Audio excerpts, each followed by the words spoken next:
Hi, this is Dr. Gregory Sadler. I'm a professor of philosophy and the president and founder of an educational consulting company called Reason.io, where we put philosophy into practice. I've studied and taught philosophy for over 20 years, and I find that many people run into difficulties reading classic philosophical texts. Sometimes it's the way things are said or how the text is structured. But the concepts themselves are not always that complicated, and that's where I come in. To help students and lifelong learners, I've been producing longer lecture videos and posting them to YouTube. Many viewers say they find them useful.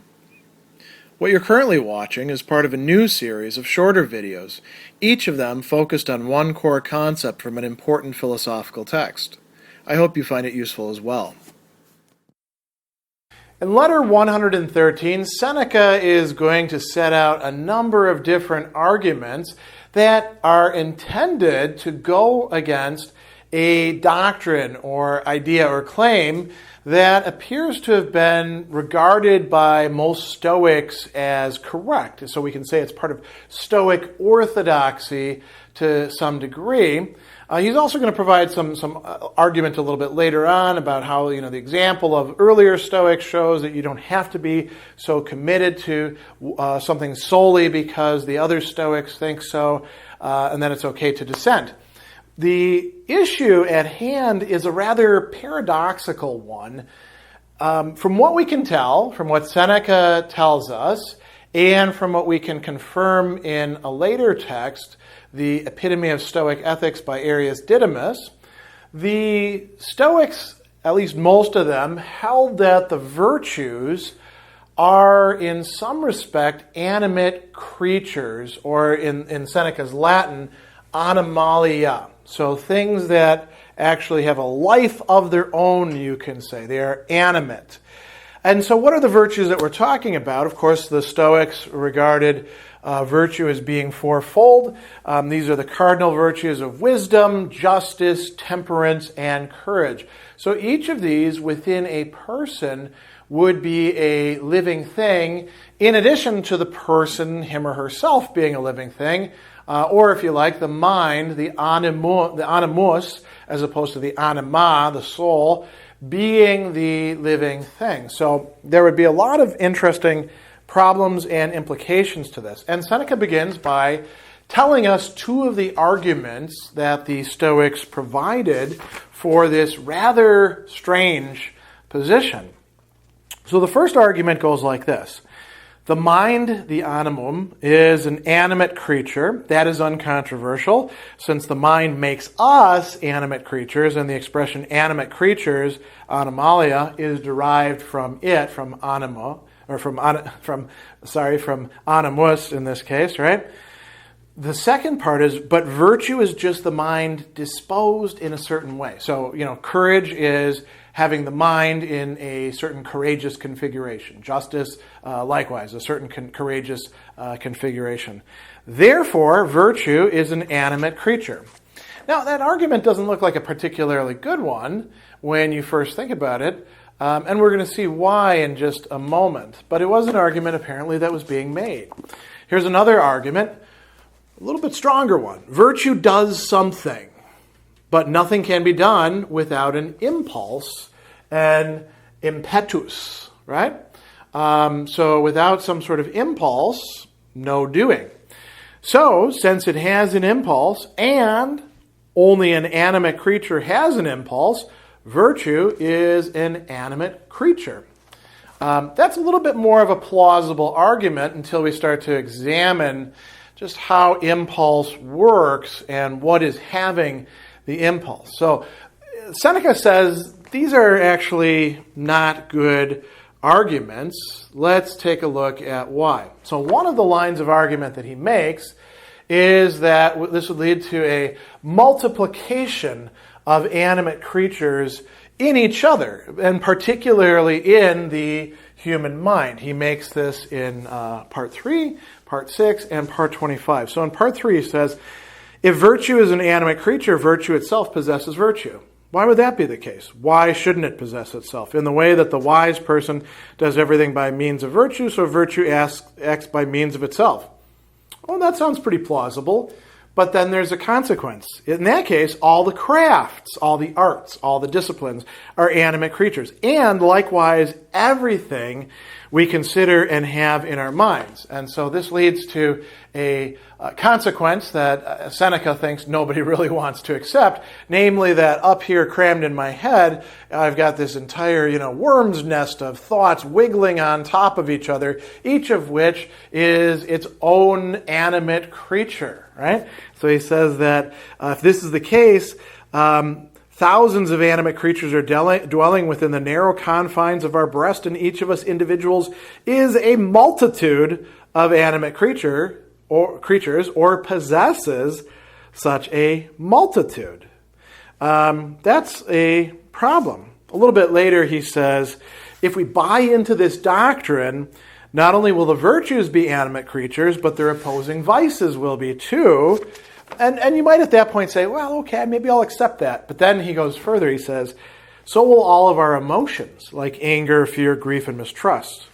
All opinions, all thoughts will be animate creatures. And he says this is completely unacceptable, right? We're not going to say that we're just a composite of all these different animate creatures, again, wiggling around inside of ourselves, maybe having their own animate creatures inside of themselves. A little bit later in 25, he comes back to this, and he says,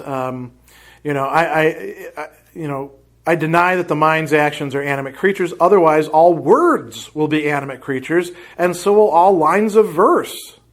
For if prudent speech is a good, and every good is an animate creature, speech is an animate creature. So that is a big problem. So this line of argument, which some people might actually accept, they might be saying, I'm kind of cool with the idea that I'm just a composite of all sorts of animate creatures in this big, whole that's somehow held together by my mind. I mean, Nietzsche seems to say something like that in terms of willing, right? Not everybody would necessarily reject this, but Seneca thinks that the Stoics have good reason to reject this, and so does anybody at the time who's sort of right-thinking and doesn't want to consider themselves to be a non-unified batch of things.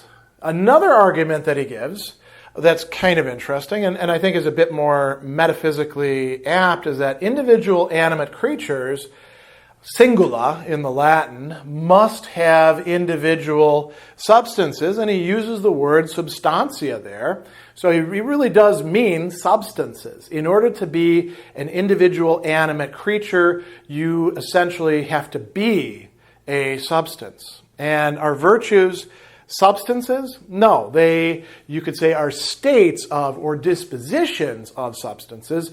They are not substances themselves.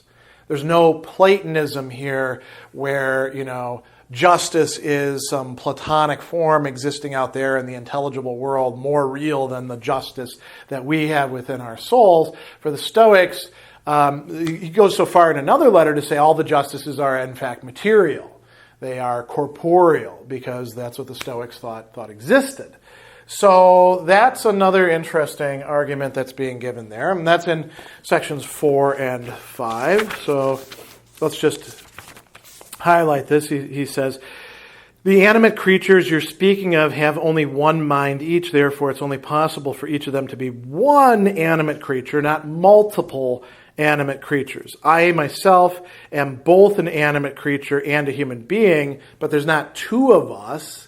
Right? We're not separate substances. Myself as a human being and an animate creature. I'm the same thing. I'm the same substance, which happens to be an animate substance.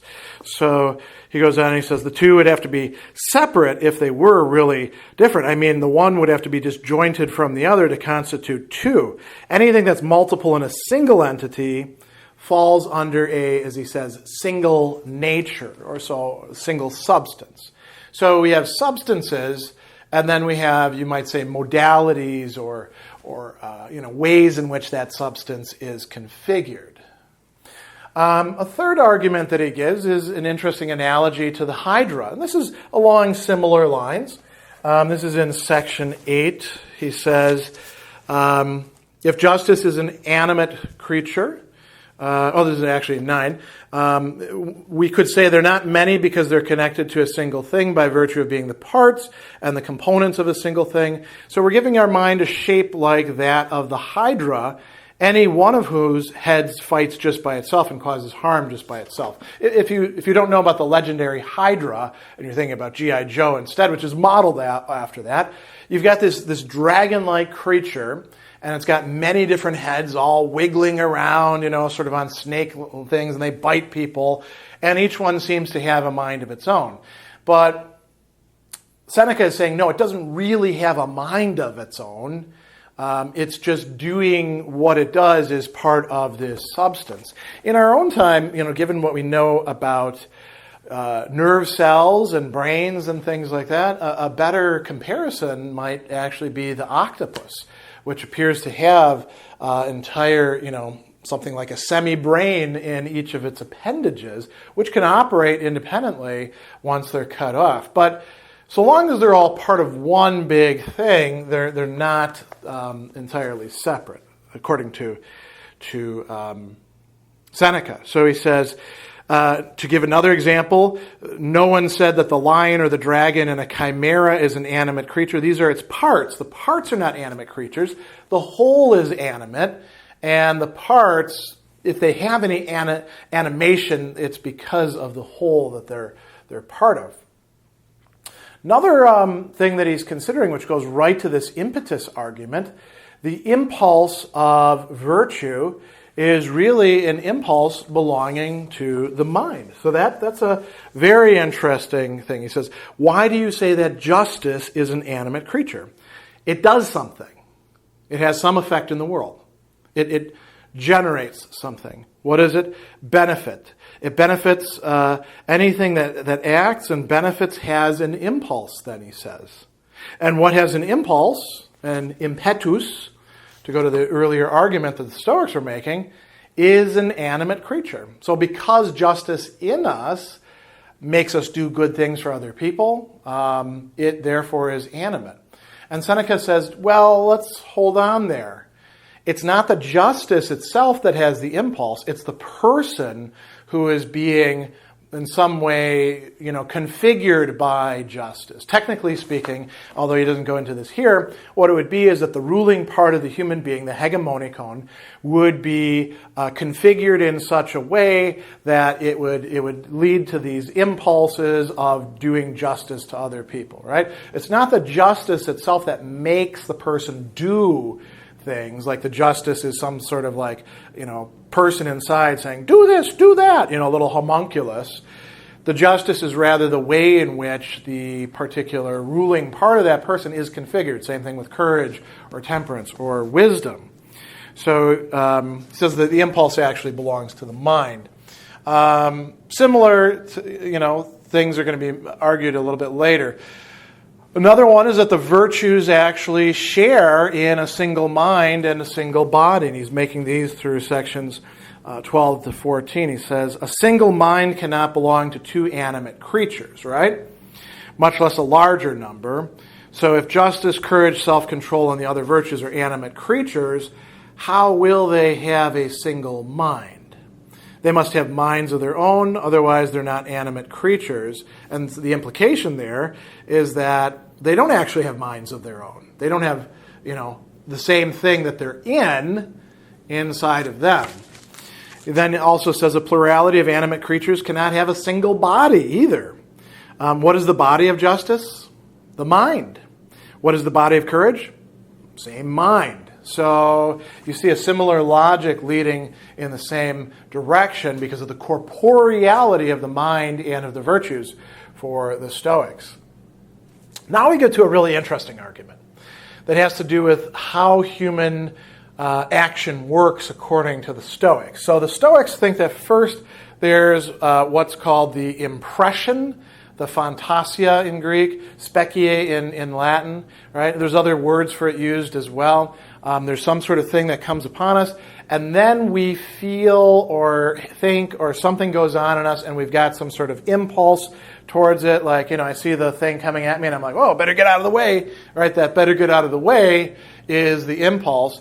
And then our mind either assents to it or doesn't assent to it. It might be like, oh, no, I don't need to get out of the way. That's the dentist drill. It's going to get rid of my cavity, right? Or I could be like, yeah, I need to get out of the way. That's the dodgeball, and I don't want to get hit because then I'll be off the team, or it's going to knock my glasses off or something like that. So there's this chain. And what Seneca is focused on here is that last part of the chain, the assent. Because the assent is what we have control over and where our moral responsibility lies, right? So he tells us that the virtues themselves don't actually have the capacity for assent. He says, no animate creature endowed with reason does anything unless first it's been prompted by the impression of some particular thing. Next, it's entertained an impulse. Finally, assent has confirmed this impulse. Let me tell you what assent is. It is fitting for me to walk. I walk only after I've told myself this and have approved my judgment. It's fitting for me to sit. Only then do I sit. Seneca then follows up and he says, this assent is not found in virtue. And he says, let's think this through. Imagine that we're looking at prudence. How will prudence assent to the judgment it is fitting for me to walk? That's not within the nature of prudence. That is within the nature of the mind itself. So he says, prudence looks to the thing, to the interests of the thing it belongs to, not to itself, since it's incapable of walking or sitting. So prudence does not possess assent, and what does not possess assent is not an animate creature endowed with reason. So at this point, the person could argue, well, maybe it's irrational.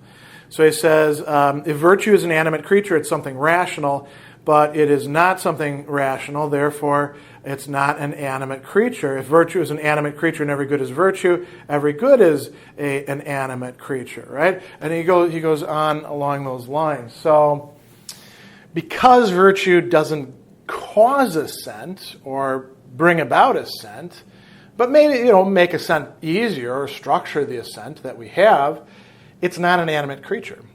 Finally, the last one that he gives is quite funny. And he knows that it's funny. He knows it's, as we would say, ridiculous, right? Ridiculous means something you can laugh at.